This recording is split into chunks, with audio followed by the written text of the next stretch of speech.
Hi everyone, this is Ren. I'm at physical therapy right now because I've absolutely worn myself out. I have walked probably 3 or 4 blocks today, which is a lot for me. And I've been doing a lot of chanting and a lot of agitating and a lot of singing and a lot of playing fiddle. And we had 20 or 30 people show up in my small town today to protest against fascism and to protest against authoritarianism and to protest against the oligopoly and all of these fucking capitalist bullshit weirdos and all of these people in positions of power that want to hurt minorities and that want to hurt sick and vulnerable people. And I wanted to talk to you today about like what the future holds and what we need to do and basically how we keep ourselves from getting absolutely steamrolled. You need to get out there and raise hell because this is the real shit. This is when important things happen, and the things that we do in the next couple of years decide the type of country that we are living in for the next several decades. We need to build community systems of support. We need to have people out there agitating. We need to have people doing protests to make people know that they aren't alone. Because if we do not make it a pain in the ass for the government to do this shit and to hurt vulnerable people, they're going to steamroll all of us, and it's going to set us back 60 years.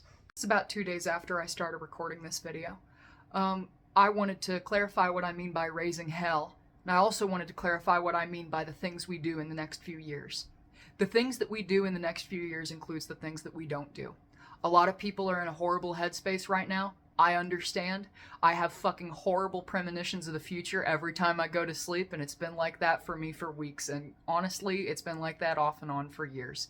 But if you sit on your ass, and if you give yourself a bath, and if you smoke a joint, and try to feel good, and sleep it off, and that's how you get through the next 4 years, I don't want to know the type of country that we're going to have for the next 40 years. The things that you do or don't do are going to impact the type of country that your children have. And if we are lazy and if we get steamrolled, the future generations will hate us, and they will be right to do so. We cannot afford to allow America to fall into fascism. We cannot afford for the party leadership of the Democratic Party to fuck up another winnable election. Because this shit is serious, and this shit has real consequences. And if America goes full fascist, we have fucking nukes. If America goes fully fascist, that could just be it. I'm gonna tell you right now to ignore the shit that Trump is saying about Canada and Panama and Greenland. If things get to that point, sabotage. Sabotage the military and sabotage the government. But for right now, they are trying to use that to create chaos so that people aren't focused on the things that they are actually doing. Like undoing an executive order from 1965 saying that the federal government isn't allowed to discriminate on the basis of race when hiring employees. That's fucking real. They're going after the Civil Rights Act. The Supreme Court has been doing it since 2014, and the Republican Party has been in lockstep with doing that the entire time. This is what they want to do, and this is what they have always wanted to do. They have always wanted to harm minorities. They've always wanted to harm black people and force them back into a lower position in society. They have always wanted to harm women and make them subservient to men and to force them into a lower position in society.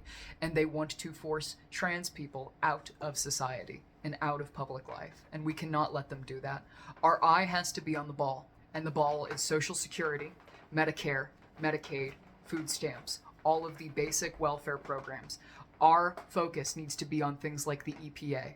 It can't be on TikTok. It can't be on all of these other things of Trump's ego and his personal victories and losses. It can't be on Elon Musk's personal life. It needs to be, what do you do in your community to shove a stick in the machine if the government is trying to harm people? That is what this is about. And speaking of the Democratic Party and its leadership, we need to be having that conversation.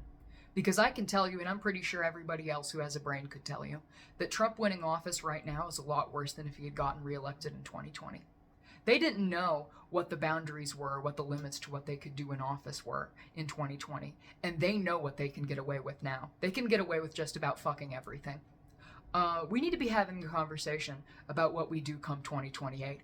Because as much as people on Facebook or liberal people on Blue Sky might tell you, we're going to have elections in 2028. I'm pretty confident that that's going to happen. And we need to be in a strong negotiating position come time for elections, come time for party politics. And I can tell you right now that if you sit on your butt and you don't do anything for the next 4 years and you walk around aimlessly, the Democratic Party is going to fill that void perfectly for what do we do against people like Trump. And if you actually make your own local political advocacy groups, if you have networks for mutual aid, if you support each other, if you go out and do shit, and if you are thoroughly unafraid, if you're thoroughly unafraid of living life and fully engaging in civic life, then you can do shit and you can build something else. That doesn't mean you're running that for president in 2028. That doesn't mean you're running that for Senate. But that means that you have more power than if you had just sat around saying, woe is me, I need another politician to come and save me from this mess. Because that's just going to get us right back here again in 2032. And I do not want to be having these conversations for my entire fucking life. Thank you. And I hope you have an alright rest of your week. And I hope you have an okay 4 years. We're going to need a lot of luck for that. Take care.